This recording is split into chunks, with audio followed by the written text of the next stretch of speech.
Captain Sarah Chen stepped off the transport ship onto the dusty surface of Kepler 442b, her boots hitting the red dirt with a satisfying crunch.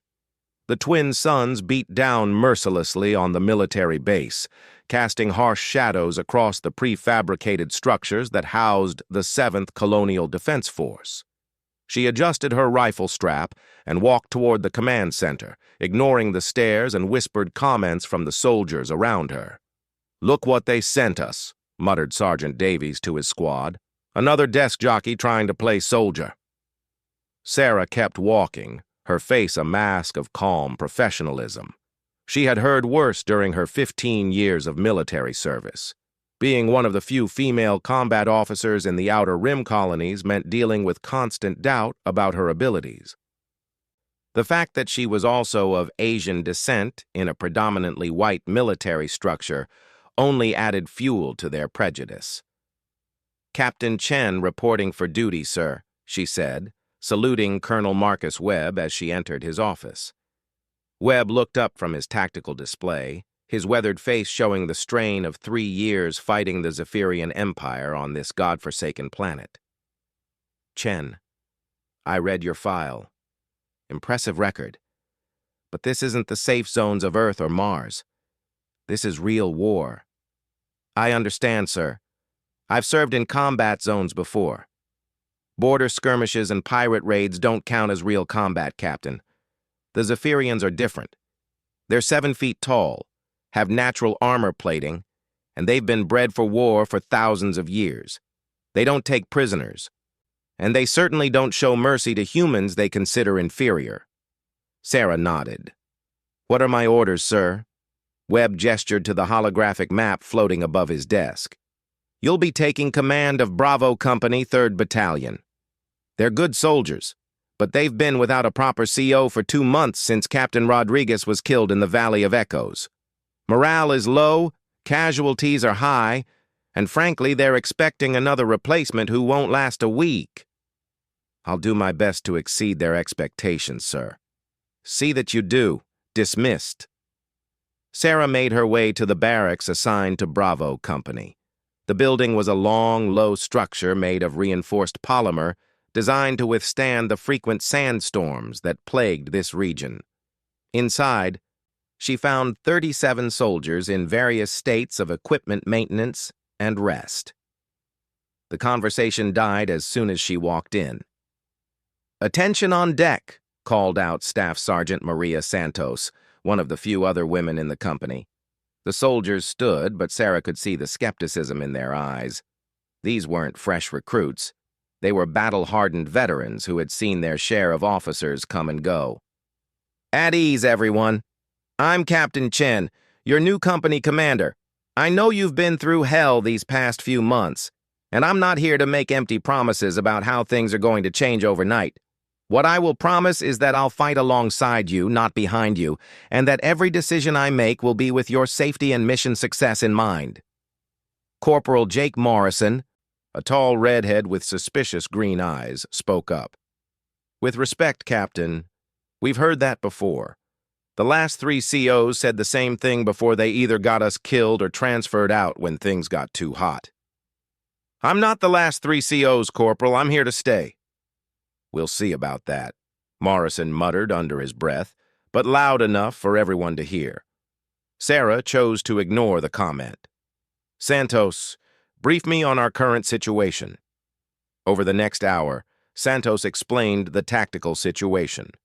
Bravo Company was responsible for defending mining station Delta 7, which extracted rare earth elements crucial to the war effort. The Zephyrians had been probing their defenses for weeks, testing for weaknesses.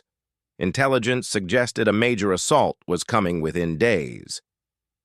"Their main advantage is their physical strength and natural armor," Santos explained, pointing to reconnaissance photos of Zephyrian warriors. "A single Zeph can take on 3 or 4 human soldiers in hand-to-hand combat. Their skin is like natural Kevlar, and they have redundant organs, so even serious wounds don't stop them immediately." Sarah studied the images carefully. The Zephyrians were indeed imposing, tall, broad-shouldered humanoids with dark, ridged skin that looked more like chitinous armor than flesh. Their faces were angular and predatory, with large eyes adapted for their home planet's dim light. What about their technology? Roughly equivalent to ours in most areas, but they prefer close combat weapons. Plasma rifles, yes, but also these wicked energy blades that can cut through our body armor like paper. They're warriors first, soldiers second. That evening, Sarah walked the perimeter with Santos, inspecting the defensive positions. The mining station was built into a natural canyon, with the extraction equipment deep underground and the defensive positions carved into the canyon walls. It was a strong position, but Sarah could see several potential weaknesses that concerned her. The north wall is too exposed, she observed. If they get heavy weapons up on that ridge, they could rain fire down on our positions. Captain Rodriguez thought the same thing, Santos replied. But command won't authorize the resources to extend our perimeter that far. Then we'll have to find another solution. As they walked, Sarah noticed the sideways glances and whispered conversations that followed in their wake. The soldiers weren't openly hostile, but their skepticism was palpable. She had dealt with this before, but never in such a high-stakes situation. The next morning brought news that would test her leadership immediately. Long-range sensors detected a large Zephyrian force moving toward their position, an estimated 300 warriors, nearly 10 times their own strength. "Looks like the captain's first test is going to be a big one," Morrison said to his fire team as they prepared their weapons. In the command bunker, Sarah studied the tactical display with her senior NCOs. The approaching Zephyrian force was too large for a frontal defense to succeed. She needed a different strategy. "They're coming up the main approach road," she observed. "Standard Zephyrian tactics suggest they'll try to overwhelm us with a direct assault. But if we can channel them into a killing zone—" "The narrow pass about 2 clicks out," Santos said, following her thinking.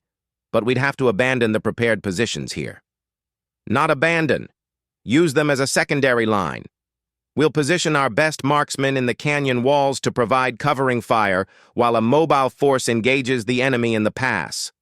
When they break through, and they will, we fall back to the prepared positions and make them pay for every meter." Sergeant Davies, a gruff veteran with 20 years of service, shook his head. "That's suicide, Captain. We should hold the defensive line here and call for reinforcement." "Reinforcements are 48 hours away, minimum," Sarah replied calmly. "By then, we'll either have won or lost. This is our best chance to even the odds." "Your best chance to get us all killed, you mean?" Davies shot back. "Ma'am!" The tension in the room was thick enough to cut. Sarah could see the doubt in every face around the table.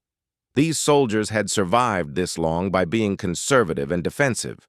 She was asking them to take a huge risk based on her untested judgment. "I understand your concerns, Sergeant, but I've studied Zephyrian tactics extensively. They're expecting us to hunker down and fight a defensive battle. If we hit them where and when they don't expect it, we can turn their strength against them." "And if you're wrong?" Morrison asked from the back of the room. Sarah met his gaze steadily. "If I'm wrong, I'll be the first one to die proving it. I'll be leading the assault team personally." That statement sent murmurs through the assembled soldiers. It was one thing for an officer to send others into danger. It was another entirely to volunteer for the most dangerous position herself. "Captain," Santos said quietly, "company commanders don't typically—" "Company commanders do whatever it takes to complete the mission and bring their soldiers home alive," Sarah interrupted. "I need volunteers for the assault team. 10 soldiers who can move fast and hit hard." To her surprise, Santos was the first to volunteer, followed by 3 other soldiers she didn't expect. Morrison hesitated for a long moment, then stepped forward as well. "I still think this is crazy," he said, "but if you're willing to die for it, maybe there's something to your plan." 6 more soldiers volunteered, giving her the team she needed. The rest would man the defensive positions and provide sniper support from the canyon walls. Preparations began immediately. Sarah worked with each fire team, ensuring they understood their role in the complex plan. She reviewed the canyon's geography, identified the best positions for snipers, and coordinated with the mining station's technical staff to prepare some unpleasant surprises for their attackers. As the twin suns set on the horizon, painting the sky in shades of orange and purple, Sarah found herself alone on the north wall, checking her equipment one final time. Her rifle was clean and loaded, her sidearm secured, and her tactical vest loaded with ammunition and explosives. Tomorrow would determine whether her strategy was brilliant or suicidal. Second thoughts. Captain? Santos approached quietly, her own gear ready for the morning's battle. Always, Sarah admitted, but doubt doesn't help anyone. We do our job and trust in our training. The men are starting to believe in you, Santos observed. Even Davies admitted that your plan has merit, though he'd never say it to your face. Belief is earned through action, not words. Tomorrow we'll find out if I've earned it.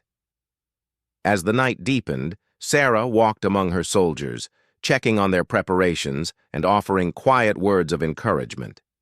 Many of them were barely out of their teens, sent to fight in a war they barely understood against an enemy that seemed almost mythical in its ferocity.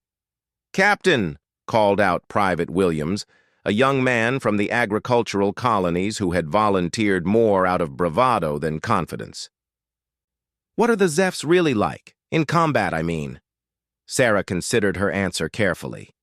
"They're dangerous, but they're not invincible. They're stronger than us individually, but they think like warriors, not soldiers. Warriors seek glory in battle. Soldiers seek victory.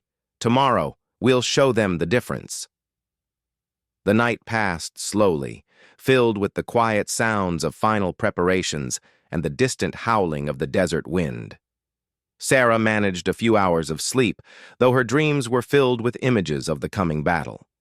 Dawn broke clear and bright, with no sign of the sandstorms that often provided natural cover. Through her binoculars, Sarah could see the dust cloud on the horizon that marked the approaching Zephyrian force. They would reach the narrow pass in less than 2 hours. "All units. This is Bravo 6, she spoke into her communication headset. "Enemy contact in approximately 100 minutes. Final equipment check and move to positions.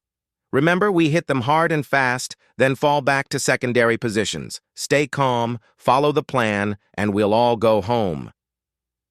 The assault team moved out 30 minutes later, using a hidden trail that wound through the rocky terrain to reach their ambush position. The canyon walls provided excellent cover, and Sarah's snipers were already in position to provide overwatch and covering fire. As they waited in the narrow pass, Sarah could hear the approaching sound of the Zephyrian force, the rhythmic thudding of hundreds of heavy feet, the clatter of equipment, and something else. A low harmonic chanting that made her skin crawl. It was their war song, designed to strike fear into their enemies and boost their own morale. "Steady, everyone," she whispered into her comm. "Wait for my signal." Through a gap in the rocks, she caught her first glimpse of the enemy. The Zephyrians were even more imposing in person than in photographs. Each warrior stood over 7 feet tall, their dark armor gleaming in the morning sunlight. They moved with a predatory grace that spoke of centuries of evolutionary development as apex predators. At their head marched a figure that could only be their war leader, taller than the rest, with elaborate decorations on his armor and a massive energy blade strapped across his back. Even from a distance, Sarah could sense the authority and experience that radiated from him. "Contact in 30 seconds, she whispered, her finger moving to her rifle's trigger. The lead elements of the Zephyrian force entered the kill zone. Sarah took a deep breath, aimed at the war leader, and prepared to test her strategy against the most dangerous enemy humanity had ever faced. The battle for Mining Station Delta 7 was about to begin, and with it, Captain Sarah Chen's true test as a leader would commence. In the next few hours, she would either prove her worth to her skeptical soldiers or die trying. Either way, there would be no more doubts about her commitment to the fight. Sarah's fingers squeezed the trigger, sending a high-energy plasma bolt streaking toward the Zephyrian war leader. The shot struck his shoulder armor, causing him to stagger but not fall. Immediately, the narrow pass erupted into chaos as her assault team opened fire from concealed positions on both sides of the canyon. "All units, engage!" Sarah commanded into her comm as she shifted position to avoid return fire. The Zephyrians reacted faster than she had expected. Instead of clustering together in confusion, they immediately spread out and sought cover, their natural combat instincts taking over. Their war leader roared commands in their guttural language, and within seconds they had formed tactical squads and began advancing through the kill zone. Sarah's snipers on the canyon walls rained death from above, their precision shots finding gaps in Zephyrian armor. But the aliens were adapting quickly, using their natural strength to leap between boulder formations that would have required climbing equipment for humans. "Morrison, take your team left," Sarah shouted over the din of combat. "Santos, with me." She led her half of the assault team in a fighting withdrawal toward the secondary positions, laying down covering fire as they moved. The plan was working, but barely. The Zephyrians were taking casualties, but they kept coming with a relentless determination that spoke to their warrior culture. A massive explosion rocked the pass as one of Sarah's prepared charges detonated beneath a group of advancing aliens. The blast sent 3 Zephyrians flying, their armored bodies crashing against the canyon walls. But even as their comrades fell, the survivors pressed forward without hesitation. "Captain!" Private Williams called out, his voice tight with fear. "There's too many of them." Sarah could see what he meant. Despite their ambush and the tactical advantages of the terrain, the sheer numbers were overwhelming. For every Zephyrian they killed, 2 more seemed to take his place. Her force of 10 was facing over 50 enemies in the pass alone, with more streaming in behind them. "Phase 2, she commanded. "All units fall back to secondary positions." The retreat was a controlled chaos of covering fire and tactical movement. Sarah's team leapfrogged backward through the canyon, using every piece of cover to slow the advancing Zephyrians. But she could see that some of her soldiers were struggling to keep up the pace. Corporal Morrison stumbled as a plasma bolt singed his leg, and immediately 2 Zephyrian warriors broke from cover to close the distance with their energy blades drawn. Sarah didn't hesitate. She turned and sprinted toward Morrison, emptying her rifle's power cell into the nearest alien. Her shots struck center mass, causing the warrior to stumble but not fall. Up close, she could see that their natural armor was even more impressive than intelligence reports suggested. The plasma bolts had scorched the surface, but hadn't penetrated deeply enough to cause fatal damage. The second Zephyrian reached Morrison just as Sarah arrived. The alien raised his energy blade for a killing blow, but Sarah tackled Morrison aside and rolled, drawing her sidearm in one smooth motion. She put 3 rounds into the warrior's face, the only unarmored area she could target. This time the alien fell, dark blue blood pooling beneath his massive form. "Thanks, Captain," Morrison gasped as she helped him to his feet. "Can you move?" "I can keep up." They continued their fighting withdrawal, but Sarah could see that her forces were being slowly overwhelmed. The Zephyrians had adapted to their tactics and were using their superior strength and numbers to systematically clear each defensive position. As they reached the mining station's outer perimeter, Sarah activated her emergency beacon. "Command, this is Bravo 6. We are heavily engaged with superior enemy forces. Request immediate air support and reinforcement." The response crackled through her comm with static interference. "Bravo 6, this is Command. Air support is not available due to atmospheric disturbance. Reinforcements are still 36 hours out. You are ordered to hold position at all costs." "Understood, Command." Bravo 6 out. Sarah looked around at her remaining soldiers. They had made it to the prepared defensive positions, but at a cost. 2 of her assault team were dead, and 3 more were wounded. The main Zephyrian force was now advancing across the open ground toward the mining station, and she could see that they had brought heavy weapons, portable plasma cannons that could punch through their defensive barriers. "Sergeant Davies," she called to her senior NCO. "Status report." "We've got 28 effectives remaining," Davies replied, his earlier skepticism replaced by grim determination. "Ammunition is at 60%, and we've got wounded who need medical attention. Get the wounded to the medical station. Everyone else, prepare for siege defense." As the Zephyrians established their assault positions, Sarah studied their formation through her tactical scope.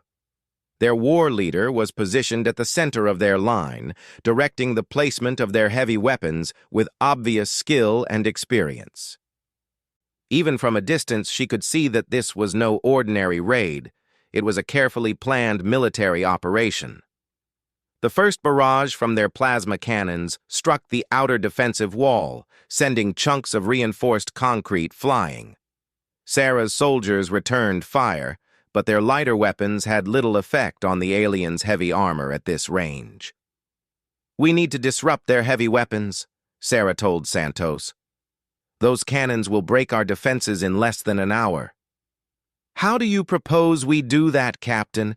We're outnumbered 10-1. Sarah was quiet for a moment, studying the enemy positions. Then a dangerous idea began to form in her mind.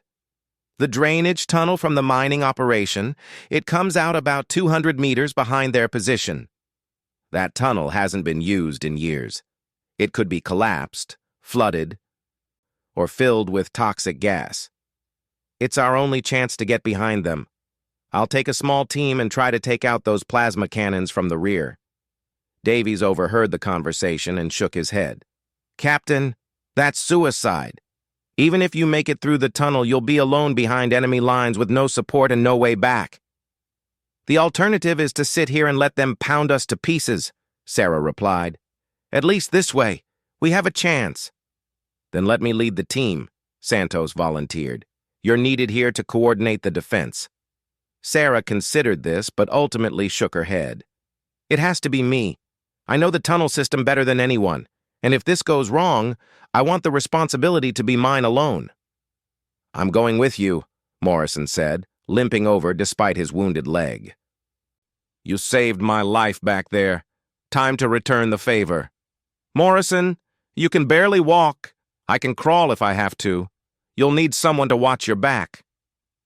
2 other soldiers volunteered, giving Sarah a 4-person team for what was essentially a suicide mission.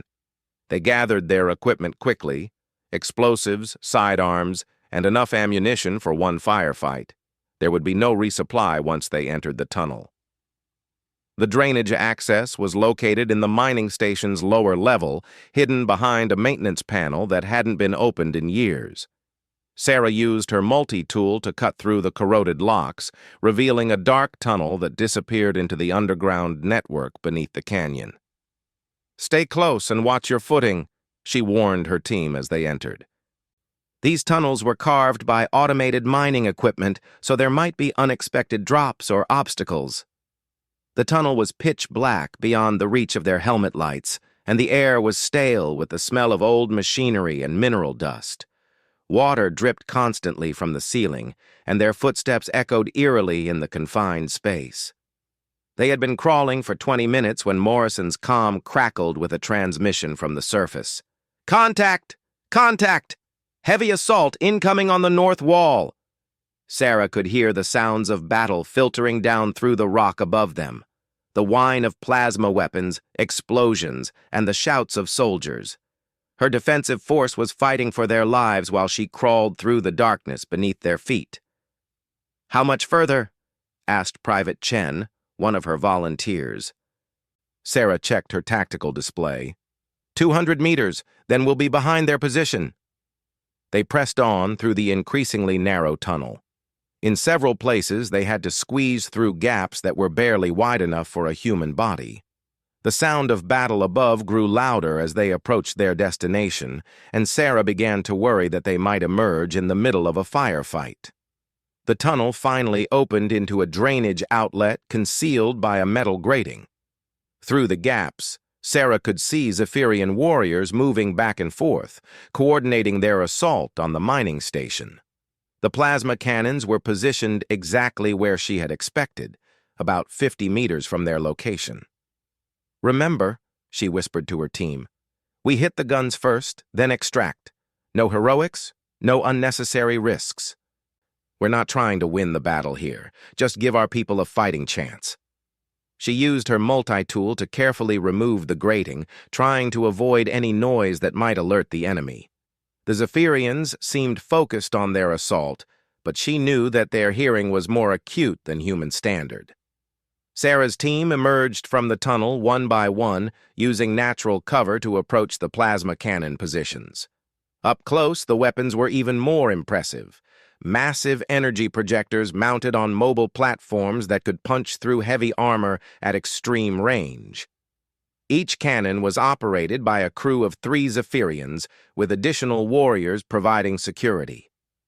Sarah counted at least 20 enemies between their position and the weapons, not counting the hundreds more focused on the main assault. She activated her explosives and began to move toward the nearest cannon when something went wrong. One of the Zephyrian security guards turned at exactly the wrong moment, his large eyes locking onto Morrison's position. The alien roared an alarm in his native language, and immediately the area erupted with activity. Sarah's team was exposed and outnumbered, but they were committed now. "Go! Go! Go!" Sarah shouted, abandoning stealth for speed. She sprinted toward the nearest plasma cannon, firing her sidearm at any Zephyrian who tried to intercept her. The aliens were caught off guard by the sudden appearance of humans behind their lines, but they recovered quickly, their natural combat instincts taking over. Morrison and the others laid down covering fire, giving Sarah the precious seconds she needed to reach the first cannon. She slapped her explosive charge onto the weapon's power coupling and armed the timer, 30 seconds. A Zephyrian warrior leaped over the cannon, landing directly in front of her with an energy blade raised. Sarah rolled aside as the weapon came down, the superheated edge slicing through the ground where she had been lying. She came up with her sidearm drawn, but the alien was already recovering for another strike. This was her first face-to-face encounter with a Zephyrian warrior, and she was struck by how alien yet familiar they seemed. Their movements were fluid and predatory, but there was an intelligence in their eyes that spoke to a warrior's respect for combat. The alien spoke in accented but understandable English. "You fight well for such a small creature, but this is where your courage ends." Sarah didn't waste breath on a reply. She feinted left, then dove right, putting 2 rounds into the warrior's knee joint where the armor was thinner. The alien stumbled but didn't fall, his natural redundancy allowing him to compensate for the injury. Behind her, the first explosive detonated, sending pieces of the plasma cannon flying through the air. The blast knocked both Sarah and the Zephyrian warrior to the ground, but he recovered faster, his greater mass giving him stability. Before he could strike again, Morrison appeared, emptying his rifle into the alien's back.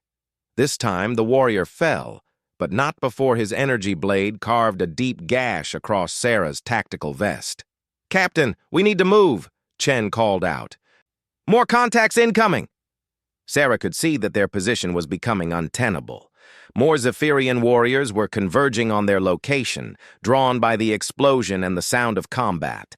Her team had managed to destroy 1 plasma cannon, but there were 3 more operational, and they were running out of time and ammunition.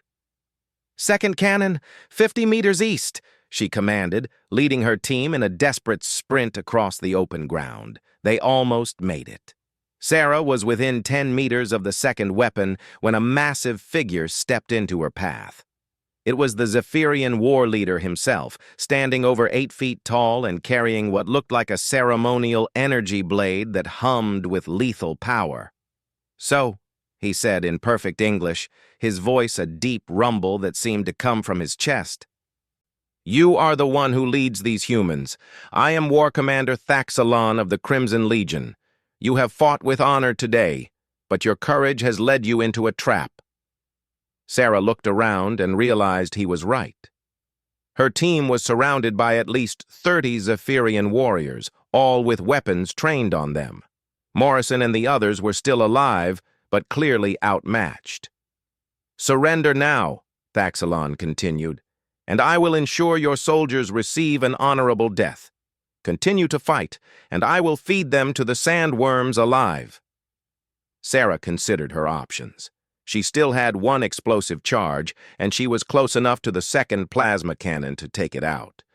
But doing so would certainly result in the death of her team, and probably accomplish nothing strategic. "What exactly are you offering?" she asked, playing for time while she studied the enemy positions. "Single combat, you against me. If you win, your soldiers go free. If I win, they die quickly instead of slowly." It wasn't much of a choice, but it was better than nothing. Sarah looked at Morrison and the others, seeing the resignation in their eyes. They knew this was likely the end, but they trusted her to make the best decision possible. "And if I refuse?" "Then we kill you all now and continue our assault on your fortress." Sarah realized that this was about more than tactics or strategy. This was about honor, something the Zephyrians seemed to value highly. The war leader was offering her a chance to die with dignity, which was more consideration than she had ever received from her own command structure. "I accept your challenge," she said, dropping her rifle and drawing her combat knife. Thaxalon smiled, showing rows of sharp teeth. "You surprise me, human. Most of your species would beg for mercy or try to bargain for more time. I'm not most humans." The war leader activated his energy blade, the weapon casting an eerie blue glow across the battlefield. "No, I can see that you are not." As they circled each other, preparing for what was certainly Sarah's final battle, she could hear the sounds of fighting from the mining station growing more intense. Her soldiers were dying while she was about to engage in what amounted to ceremonial combat. But as she looked into the eyes of the Zephyrian war leader, she realized something important. For the first time in her military career, she was facing an enemy who respected her not despite being human, but because of how she had fought as one. The irony was not lost on her that it had taken an alien warrior to give her the recognition she had never received from her own people. The duel was about to begin, and with it, the most important fight of Captain Sarah Chen's life. The circle of Zephyrian warriors created a natural arena in the desert sand. Sarah Chen stood in the center, her combat knife feeling pathetically small compared to War Commander Thaxalon's energy blade. The weapon hummed with lethal power, its blue glow casting dancing shadows across the alien's armored features. "By the ancient codes of the Crimson Legion," Thaxalon announced to his warriors, "this human has earned the right to die with honor. Let none interfere regardless of the outcome." Sarah adjusted her grip on her knife and studied her opponent. Thaxalon was at least 2 feet taller than her, with natural armor that could deflect small arms fire and the strength to crush a human skull with his bare hands. In any reasonable assessment, this fight was over before it began. But Sarah had never been one to accept reasonable assessments. "You know," she said, circling slowly to the left, "in all my years fighting your people, I've never understood why you value single combat so highly." Thaxalon mirrored her movement, his energy blade held in a ready position. "Combat reveals truth. Weapons and technology can be given to cowards, but courage and skill cannot be faked when death is near." "And what truth do you think this will reveal?" "Whether humans truly deserve the respect some of my warriors claim, or if you are merely clever animals with dangerous toys." Sarah feinted forward, testing his reflexes. Thaxalon's blade moved to intercept, but he didn't commit to a full attack. He was being cautious, which surprised her. She had expected him to use his overwhelming physical advantages to end the fight quickly. "You've been fighting humans for 3 years," she observed. "Haven't you learned anything about us yet?" "I have learned that you are unpredictable, that you fight hardest when defeat seems certain, that you value the lives of your comrades more than your own survival." He paused his circling. "These are admirable traits in a warrior species." Sarah darted forward again, this time committing to a genuine attack. Her knife sought the gap between his chest armor and shoulder guard, but Thaxalon moved with surprising grace for such a large being. His energy blade swept down in a controlled arc, forcing her to roll away to avoid being bisected. As she came up from the roll, his free hand caught her shoulder and lifted her off her feet. For a moment, she was suspended in the air, completely helpless, staring into his large dark eyes. She saw intelligence there, and something else, a kind of satisfaction, as if she had confirmed something he had suspected. Instead of finishing her immediately, Thaxalon set her down and stepped back. The watching warriors murmured in their guttural language, clearly surprised by their commander's restraint. "Interesting," he said. "You did not beg or panic when you were helpless. Most creatures would have." "I was calculating angles for a counterattack," Sarah replied honestly. Thaxalon's mouth opened in what she realized was laughter. "With what? Your small blade could not penetrate my armor from that position." "I wasn't aiming for your armor," she demonstrated by flicking her knife toward his unprotected eyes. Thaxalon batted the weapon aside easily, but she could see that he understood her meaning. She had been prepared to blind him, even knowing it would result in her immediate death. "You would sacrifice your life for such a small tactical advantage?" "I would sacrifice my life to give my soldiers a chance to complete their mission." Something changed in Thaxalon's expression. The predatory focus remained, but there was a new element of what Sarah could only describe as respect. "War Commander," called one of his subordinates in English, clearly intending for Sarah to understand. "The human fortress is weakening. Perhaps we should end this and resume the assault." "The assault will wait," Thaxalon replied, without taking his eyes off Sarah. "This is more important." He attacked then, his energy blade cutting through the air where Sarah's head had been a split second before. She rolled between his legs and came up behind him, her knife seeking the vulnerable joint at the back of his knee. But he spun faster than physics should have allowed for someone his size, and his backhand sent her sprawling across the sand. Sarah tasted blood and realized that several of her ribs were probably cracked, but she forced herself to stand, swaying slightly, but maintaining her fighting stance. "You continue to fight despite certain defeat," Thaxalon observed. "Is this stupidity or courage?" "What's the difference?" Sarah gasped. "Courage knows when to yield, stupidity does not." "Then I guess you'll find out which one I am when one of us is dead." She attacked again, this time using her smaller size and greater agility to stay inside his reach where the energy blade was less effective. Her knife found several gaps in his armor, drawing thin lines of dark blue blood, but nothing deep enough to cause serious damage. Thaxalon was holding back, she realized.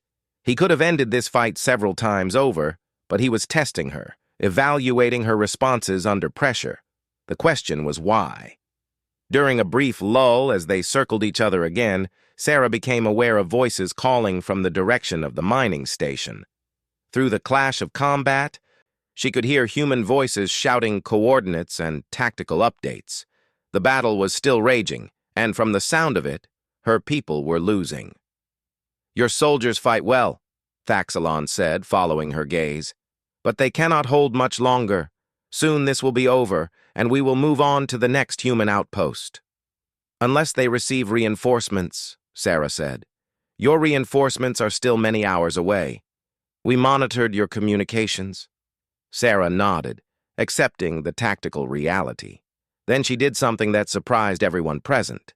She dropped her knife and stood with her hands at her sides. "I yield," she said quietly. The circle of Zephyrian warriors erupted in confused chatter. Some seemed disappointed, others appeared impressed. Thaxalon himself looked genuinely shocked. "Explain this choice," he demanded. "You said courage knows when to yield.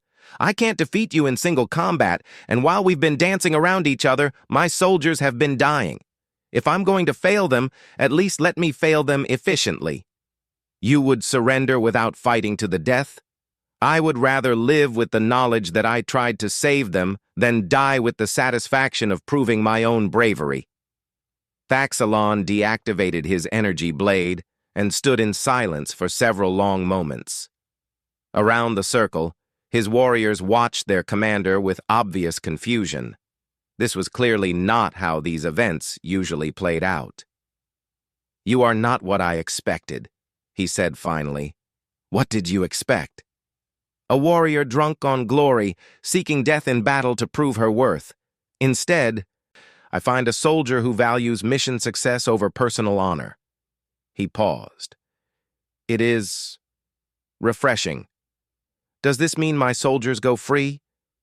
"It means," Thaxalon said carefully, "that I am beginning to understand why humans have been such challenging opponents." He gestured to one of his subordinates, who approached with obvious reluctance. "Signal the assault force to cease fire." "War Commander, the fortress is nearly taken." "I said cease fire." His voice carried the unmistakable tone of absolute authority. As the sounds of battle gradually faded, Thaxalon turned his attention back to Sarah. "You have presented me with an interesting problem, Captain Chen." "How do you know my rank?" "We have been monitoring your communications for weeks. I know a great deal about you, your service record, your tactical innovations, the way your own command structure has failed to recognize your abilities." Sarah felt a chill that had nothing to do with the desert evening air.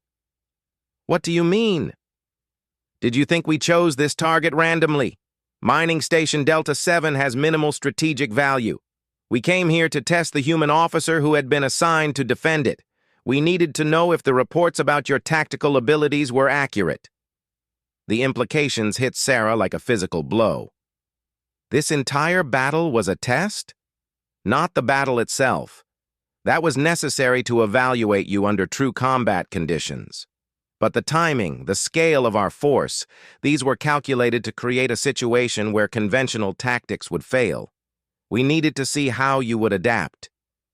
Sarah looked around at the Zephyrian warriors, then back toward the mining station, where her soldiers waited in their defensive positions. "And what did you conclude?"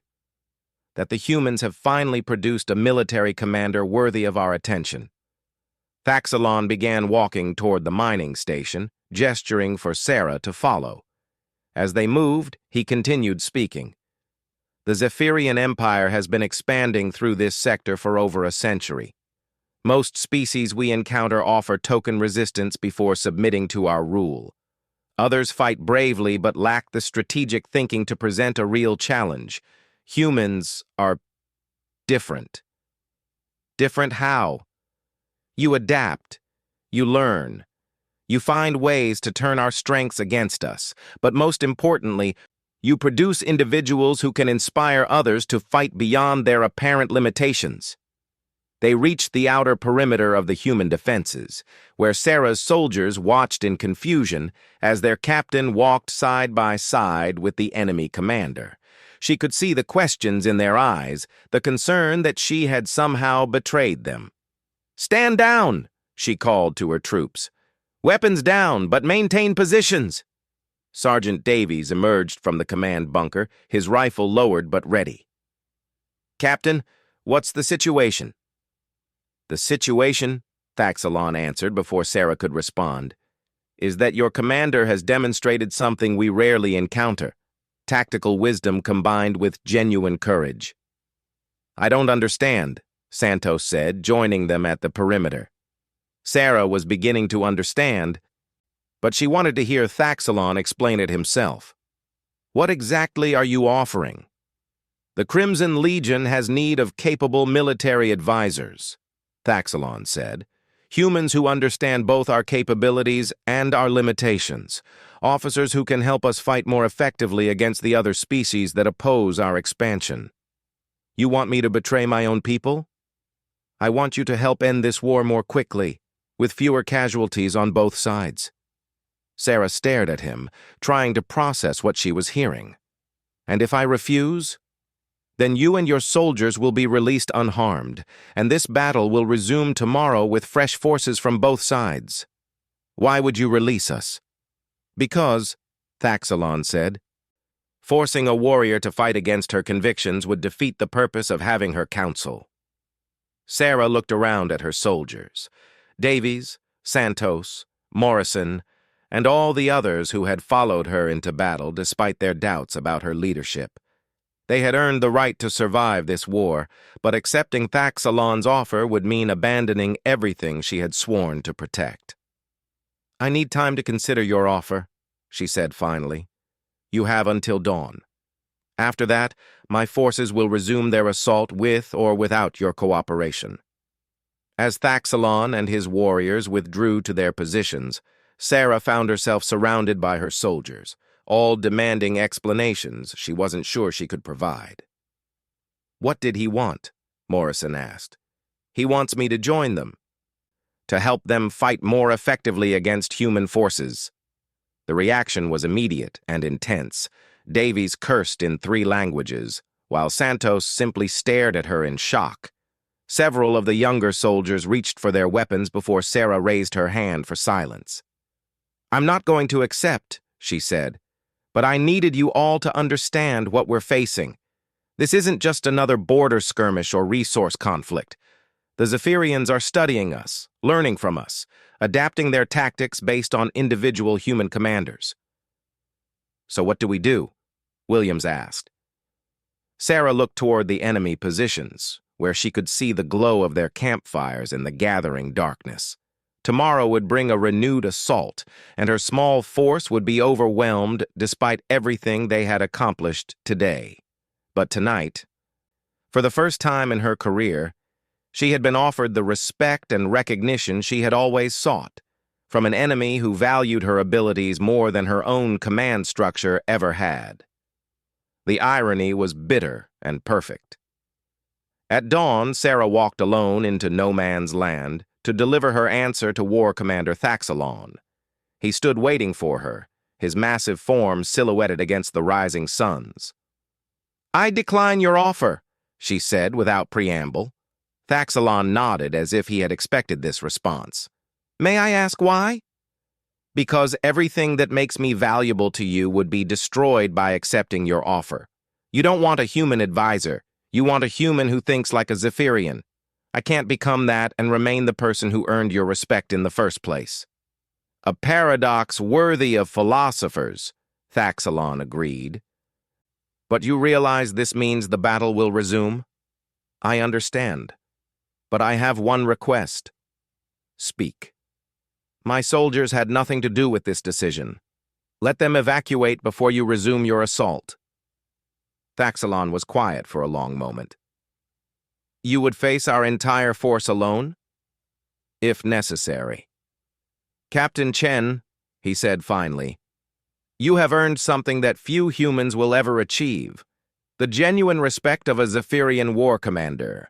When the histories of this war are written, your name will be recorded among those who brought honor to their species. He turned to leave, then paused. Your soldiers will have 2 hours to evacuate. After that, this position will be destroyed. As Thaxalon walked back toward his forces, Sarah felt a strange sense of completion. She had finally received the recognition she had always sought, not from the human command structure that had questioned her every decision, but from an enemy who understood the true value of courage and tactical skill. When she returned to her soldiers with news of the evacuation order, she found them preparing to fight rather than flee. We're not leaving without you, Davies said firmly. That's an order, Sergeant. With respect, Captain, stick your orders. We've followed you this far and we'll see this through to the end. Looking around at the faces of her soldiers, human beings who had finally chosen to trust her judgment over their own fears, Sarah realized that she had received something even more valuable than enemy respect. She had earned the loyalty of her own people, and that, she knew, was worth fighting for.